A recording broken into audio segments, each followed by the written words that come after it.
ஓம் மங்களேஷாய வித்மகே சண்டிகா பிரியாய தீமகி தன்னோ சம்ஹார பைரவ பிரச்சோதயாது.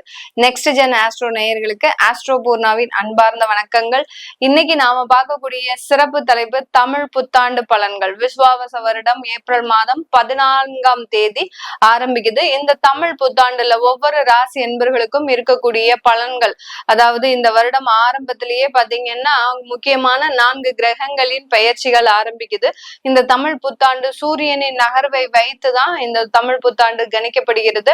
இந்த தமிழ் புத்தாண்டுல உங்களுக்கு இந்த விஸ்வாவச வருடத்துல எல்லா ராசி என்பர்களுக்கும் ஒரு நல்ல ஒரு வளமான வாழ்க்கையும் மகிழ்ச்சியான ஒரு இன்பமான தருணத்தையும் கொடுக்கறதுக்கு நாம் எல்லாம் வல்ல இறைவனை பிரார்த்தித்து அனைத்து ராசி என்பர்களுக்கும் இனிய தமிழ் புத்தாண்டு நல்வாழ்த்துக்கள். இன்னைக்கு நாம ஒவ்வொரு ராசி என்பர்களுக்கும் உண்டான பலன்களை மாற்றங்களை பற்றி பார்க்கலாம். மகர ராசி என்பர்களுக்கு விஸ்வாவச வருடம் நிறைய ஒரு நன்மைகளை கொடுக்கக்கூடிய ஒரு வருடமாக தான் ஆரம்பிக்குது. உங்களுக்கு 7.5 சனி முழுவதுமாக தீரக்கூடிய ஒரு நேரத்துலதான் இந்த வருடம் ஆரம்பிக்குது. சனி பெயர்ச்சி 3ஆம் இடத்துல சனி பகவான் போயிட்டாரு. உபஜய ஸ்தானத்துல ஒரு பாவ கிரகம், நிறைய முயற்சிகள்ல வெற்றி, எப்போதுமே எளிமையான ஒரு வாழ்க்கையை தெய்வ நம்பிக்கையோட வாழக்கூடிய இந்த மகர ராசி என்பர்களுக்கு அந்த சனி பகவான் கொடுத்த பிரச்சனைகள் ஏராளம் தாராளம். அந்த ஏராளம் தாராளத்திற்கு நிகராக இந்த வருடத்துல உங்களுக்கு அதற்குண்டான நிவர்த்திகள் எல்லாமே கிடைக்கக்கூடிய ஒரு நேரமாக தான் இருக்கும்.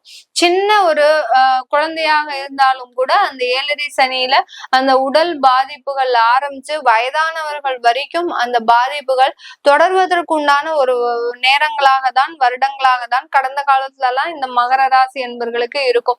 அதே சமயத்துல உத்தியோகத்துல பாத்தீங்கன்னா அலுவலக உதவியாளர்ல இருந்து மேலதிகாரிகள் வரைக்கும் இவர்களை சீண்டாதவர்கள் யாருமே கிடையாது. அலுவலக உதவியாளர் கூட உங்களை பாத்தீங்கன்னா ரொம்ப நாக்கு மேல பல்ல போட்டு பேசுற அளவுக்கு உங்களை அவமானப்படுத்தி அசிங்கப்படுத்தி என்னைக்காவது ஒரு நாள் அவர்கிட்ட உங்களுடைய பர்சனல் லைஃப பத்தி சொல்லியிருப்பீங்க. அவரு அன்னையில இருந்து உங்களை ஒரு குறி வச்சு இவர் எப்படியாவது நம்ம வெளியில தூக்கிடணும் அப்படின்ற மாதிரியான சில விஷயங்கள்லாம் இந்த மகர ராசி என்பர்களுக்கு கடந்த காலத்துல நடந்திருக்கும். நிறைய ஒரு விஷயங்கள் உங்ககிட்ட லூஸ் ஸ்டாக் இருக்குது. சில விஷயங்களை நண்பர்கள் கிட்ட எதை பகிரணுமோ அதை பகிரணும், உறவுகள் கிட்ட எதை பகிரணுமோ அதை பகிரணும். அது இல்லாம நீங்க எல்லார்கிட்டையும் எல்லாத்தையுமே சொல்றதுனால இந்த மகர ராசி அன்பர்கள் அனுபவித்த பிரச்சனைகள் இந்த மாதிரியான விஷயங்களாக தான் இருக்கும். அதே சமயத்துல உங்களுடைய தகுதியையும் திறமையையும் சீண்டக்கூடிய விஷயங்கள்லாம் கடந்த காலத்துல நடந்திருக்கும். ஒரு அவமானப்படுத்தி பேசுறது, நீங்க என்னதான் பெரிய படிச்சிருந்தாலும் அந்த படிப்புக்கு ஒரு தகுதி கொடுக்காமல் உங்களுடைய அந்தஸ்துக்கும் உங்களுடைய வளர்ச்சிக்கும் மட்டுமே தகுதி இடம் கொடுத்து உங்களை ஒரு ஏளனமாக பேசக்கூடிய ஒரு நிலையெல்லாம் இந்த மகர ராசி என்பர்களுக்கு இருந்திருக்கு. இந்த தமிழ் புத்தாண்டுல இது எல்லாமே நீங்கக்கூடிய ஒரு நேரம், தீரக்கூடிய ஒரு நேரம் தான். சனி பகவான் போயாச்சு, ஒண்ணுமே பிரச்சனை இல்லை, மனதளவு ரொம்ப சேஃப் அண்ட் ஸ்டெடியா இருக்க போறீங்க. அடுத்து பாத்தீங்கன்னா உங்களுடைய 5ஆம் இடத்துல அந்த 6ஆம் இடத்துல அந்த குரு பகவான் 5ஆம் இடத்துல இருந்து 6ஆம் இடத்திற்கு அந்த குரு பகவான் போயிருக்கிறாரு. அதனால இழந்த வேலை வாய்ப்புகளை மீண்டும் பெறுவதற்குண்டான ஒரு தருணமாக தான் இந்த மகர ராசி அன்பர்களுக்கு இருக்க போகுது. இந்த மகர ராசி அன்பர்கள் தன்னுடைய வாழ்க்கையில நிறைய பிரிவுகளை சந்திச்சிருப்பீங்க. நிறைய இழப்புகள், பொருளாதார இழப்புகள், அடுத்து பாத்தீங்கன்னா வேலை இழப்புகள், உறவுகளினுடைய இழப்புகள், நிறைய விபத்துக்கள், இந்த மாதிரி எல்லாம் கடந்த ஒரு 7 வருடங்களாக இந்த மகர ராசி என்பர்கள் நிறைய மாற்றங்களை சந்திச்சிருப்பீங்க. விபத்துக்கள்லாம் பாத்தீங்கன்னா நீங்க எதிர்பாராத நேரத்துலதான் நடக்கும். அதே சமயத்துல பட்டகாலே படும் கெட்ட குழியே கெடும்ன்ற மாதிரியாக எந்த இடத்துல உங்களுக்கு விபத்து நடந்ததோ அதே இடத்துலதான் மீண்டும் மீண்டும் விபத்துகள் ஏற்படுறதுக்கெல்லாம் வாய்ப்புகள்லாம் இருந்திருக்கு இந்த மகர ராசி என்பர்களுக்கு. இது எல்லாமே தீரக்கூடிய ஒரு நேரமாக தான். உங்களுடைய உடல்நிலை பாத்தீங்கன்னா சற்று முன்னேற்றம் அடைவதற்குண்டான ஒரு நேரம்.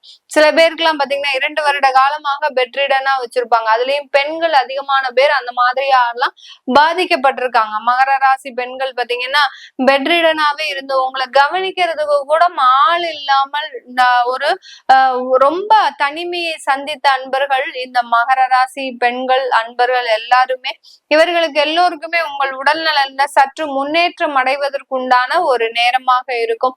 நல்லாதான் போயிட்டு இருந்திருப்பீங்க. ஆனா திடீர்னு ஒரு இதயம் சம்பந்தமான பிரச்சனைகள் வந்திருக்கும். அந்த இதயம் சம்பந்தமான பிரச்சனைகள்ல உங்களுடைய வாழ்க்கையே ஒரு நிமிடம் கண்ணு முன்னாடி வந்து நிக்கக்கூடிய ஒரு தருணம்லாம் இருந்திருக்கும். நமக்கு அடுத்து நம்ம குழந்தைகள் எப்படி இருக்க போறாங்க, நம்மளுடைய மனைவி எப்படி இருக்க போறாங்க, நம்மளுடைய குடும்ப உறவுகள் எப்படி இருக்க போறாங்க அப்படின்ற ஒரு மரண பயத்தை, அந்த வலியும் வேதனையும் இந்த மகர ராசி என்பர்களுக்கு மிக சுலபமாக கொடுத்துட்டு போயிருக்கும். இதெல்லாமே இந்த 7.5 சனியில இந்த மகர ராசி என்பர்களுக்கு வெகு விரைவாக எளிதாக பிரச்சனைகள் வந்து ரொம்ப எளிதாக வந்துடுது இந்த மகர ராசி என்பர்களுக்கு. ஆனா அதற்குண்டான தீர்வுகள் இப்ப நடந்துரும் அப்ப நடந்துரும் நம்மளும் எவ்வளவோ கணிச்சு சொல்லும் போதும் அதுல சில குறைபாடுகள் இந்த மகர ராசி என்பர்களுக்கு இருக்கதான் செய்யுது. ஏன்னா அவர்களுடைய தசாபுத்திப்படி சில மாற்றங்கள் இருந்துகிட்டே இருக்கு. மகர ராசி என்பர்களுக்கு அதிகமான பேருக்கு பாத்தீங்கன்னா அந்த மகர ராசியிலேயே சனி இருப்பாரு, கேது இருப்பாரு, ராகு இருப்பாரு, அடுத்து பாத்தீங்கன்னா செவ்வாய் இருப்பாரு. இந்த மாதிரியான பாவ கிரகங்கள் இருக்கும்போது இவர்கள் எத்தனையோ விஷயங்களை தாண்டி வந்தாலும் பிரச்சனைகள் மேலும் மேலும் அதிகரிக்கக்கூடிய ஒரு வருடங்களாக தான் இருந்திருக்கு. இப்போ இந்த கோச்சார நிலவரப்படி இந்த தமிழ் புத்தாண்டு இவர்களுக்கு ஒரு நல்ல நிவர்த்தியை கொடுக்கக்கூடிய ஒரு வருடம் தான். ஏன்னா உங்களுடைய 2ஆம் இடத்துல ராகு பகவான், 8ஆம் இடத்துல கேது பகவான் என்றது ஒரு தைரியத்தை கொடுக்கக்கூடிய ஒரு நேரமாக தான். 8ஆம் இடம்ன்றது பாவ மறைவு ஸ்தானம், அந்த ஆயுள் ஸ்தானம், அந்த இடத்துல கேது வராரு. இது கொஞ்சம் உங்களுக்கு எதிரிகளின் தொந்தரவை நீக்கக்கூடிய ஒரு தருணம், குடும்ப உறவுகள்ல சில சற்று பிளவுகளும் ஏற்படக்கூடிய ஒரு தருணம். அதனால எப்போதுமே ஒரு நிதானமான பேச்சு, ஒரே பேச்சா பேசுங்க. மாற்றி மாற்றி இந்த மகர ராசி என்பவர்கள் பேசினீங்கன்னா பெருமளவு பாதிக்கப்படக்கூடிய ஒரு அன்பர்களாகவும் இருப்பீங்க இந்த தமிழ் புத்தாண்டுல. அதனால பேச்சுல மட்டும் நிதானத்தை வச்சுக்கோங்க. மேலதிகாரிகள் கிட்ட வாயே பேசாதீங்க. அவர்கள் கிட்ட எப்பெல்லாம் பேசுறீங்களோ, சார் நான் இன்னைக்கு மௌன விரதம் அப்படின்னு சொல்லிட்டு அமைதியா இருந்துருவீங்க.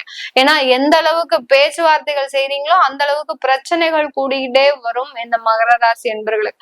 அதனால ரொம்ப நிதானமா இருக்க வேண்டிய ஒரு கடமையில இருக்கிறீங்க. மத்தபடி பாத்தீங்கன்னா உங்களுக்கு எல்லாமே சனி பகவான் மூலமாக வெளிநாட்டு பயணம், சுற்றுலா பயணம், ஆன்மீக பயணங்கள், அடுத்து பாத்தீங்கன்னா நல்ல குடும்பத்துல வளர்ச்சிகள் இருக்கக்கூடிய ஒரு தருணம், குடும்பத்திற்காக பெரிய வீடு கட்டுறது, அவங்களுக்கு குடும்ப உறவுகளை நல்ல சந்தோஷமா இருக்க வச்சு அழகு பார்க்கிறது, இது எல்லாமே இருக்கக்கூடிய ஒரு நேரமாக தான். தாய் தந்தையர்களை நல்ல ஒரு வசதியாக ஒரு சூழ்நிலையில இருக்கக்கூடிய ஒரு வச்சிருக்கக்கூடிய ஒரு அமைப்புகள்லாம் ஏற்படக்கூடிய ஒரு நேரமாக தான் இந்த மகர ராசி என்பர்களுக்கு இருக்கும். இந்த மகர ராசி என்பர்களுக்கு வெளிநாட்டுல இருக்கக்கூடியவர்கள் தன்னுடைய சொந்த தொழில சிறு அளவு ஒரு ஏமாற்றத்தை ஏற்படுத்தக்கூடிய ஒரு நேரம். 2ஆம் இடத்துல இருக்கக்கூடிய ராகு குடும்பம் சம்பந்தமான செலவுகளை அந்த தொழிலில் இருந்து எடுக்கக்கூடிய ஒரு அமைப்புகளை உருவாக்கும். அதே சமயத்துல வெளிநபர்களினுடைய முதலீட்டை நீங்க இந்த இடத்துல அக்செப்ட் பண்ணிக்காதீங்க. யாராவது உங்களுக்கு உள்ள வராங்க அப்படின்னாலே அங்க உங்களை ஏமாற்றுறதுக்கு தான் வராங்க. அப்படி இருக்கும்போது வெளிநபர்களின் தலையீட்டை இந்த வெளிநாட்டுல இருக்கக்கூடியவர்கள் அனுமதிக்காதீங்க. அனுமதிச்சீங்கன்னா பெருமளவு குடும்பத்துல பிரச்சனைகள் அதிகரிக்கக்கூடிய ஒரு நேரமாக தான் இந்த புத்தாண்டு இந்த மகர ராசி என்பர்களுக்கு இருக்க போகுது. இந்த மகர ராசி என்பர்கள் வேலை இழந்தவர்கள் அதிகமான பேர் வேலை வாய்ப்புகளை, வேலை கண்டிப்பா கிடைச்சிரும், கவலையே பட வேண்டாம். வேலையில கொஞ்சம் நிதானத்தை கைவிடுங்க. கிடைச்ச வேலைய ஒரு 2 வருஷத்துக்கு இடைவிடாம வேலை பாருங்க. ஏன்னா நீங்க உங்களுக்கு மேலதிகாரிகள் எந்த இடத்துக்கு போனாலும் செட்டே ஆக மாட்டாங்க. அதனால இப்போ உங்களுக்கு கிடைச்ச வேலைய மேலதிகாரிகள் கிட்ட போகாம இருக்கிற அளவுக்கு சில விஷயங்களை செஞ்சுக்கோங்க. எந்த ஒர்க்கா இருந்தாலும் உடனே செய்து முடிக்கக்கூடிய ஒரு பழக்கத்தை உருவாக்குங்க. ஏன்னா கொஞ்சம் உங்களுடைய சோம்பேறித்தனமும் உங்களுடைய நிதானமான செயல்பாடும் சில பிரச்சனைகளை கொடுக்கக்கூடிய ஒரு தருணமாகவும் இருக்கும். இது எல்லாமே நம்ம கோச்சார நிலவரப்படி பலன்களை சொல்லியிருக்கிறோம். உங்களுடைய தசாபுத்தி பலன்களை தெரிஞ்சுக்கணும் விருப்பப்படுறவங்க கீழே இருக்கிற நம்பருக்கு வாட்ஸ்அப்ல அப்பாயின்மெண்ட் வாங்கிக்கிட்டு நீங்க என்கிட்ட கன்சல்ட் பண்ணிக்கலாம். உங்களிடமிருந்து விடைபெறுவது உங்கள் ஆஸ்ட்ரோ பூர்ணா. நன்றி, வணக்கம்.